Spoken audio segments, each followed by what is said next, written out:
చెప్పేసి భారతదేశ రాజ్యాంగాన్ని నిర్మాణం చేసిన మహానుభావుడు బాబాసాహెబ్ అంబేద్కర్.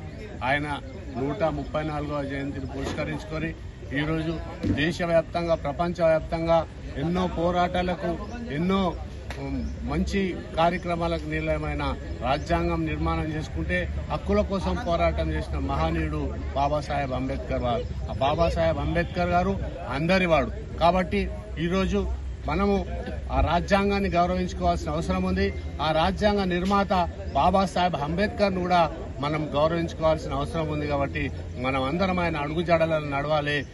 ఏ దేశం కోసమైతే ఏ రాజ్యాంగం నిర్మాణం చేసిండు, విదేశాలకు వెళ్లి అవమానాలు భరించి చదువు పట్ల గాని మన దేశంకున్న గౌరవం పట్ల గాని ఆయన చట్టాన్ని నిర్మాణం చేసి ఒక రాజ్యాంగం చేసిరు. ఇవాళ దేశ ప్రధాని కూడా ఆ బాబాసాహెబ్ రాసిన అంబేద్కర్ ప్రకారం ఆ రాజ్యాంగ పుస్తకాన్ని కూడా గౌరవించుకుంటూ ఇవాళ దేశం ముందుకు పోతుంది. కాబట్టి రాబో తరానికి ఒక ఆదర్శంగా బాబాసాహెబ్ అంబేద్కర్ ఉంటాడని చెప్పేసి చిరకాలం బాబాసాహెబ్ అంబేద్కర్ అమరుడు, ఒకసారి చరిత్రలో నిలిచిపోయిండు. కాబట్టి ప్రతి గ్రామంలో ఈరోజు చాలా గ్రామాలలో అంబేద్కర్ ను మనం గౌరవించుకుంటున్నాం, అంబేద్కర్ విగ్రహాలను పెట్టుకుంటున్నాం. కాబట్టి ఆ మహానీయుడు ఇచ్చిన మనకి ఈ లైఫే మనం బతుకుతున్నాం కాబట్టి ఇంత స్వేచ్ఛగా బతకగలుగుతున్నాం అని చెప్పేసి ఈ సందర్భంగా తెలియజేసుకుంటూ బాబాసాహెబ్ అంబేద్కర్, బాబాసాహెబ్ అంబేద్కర్.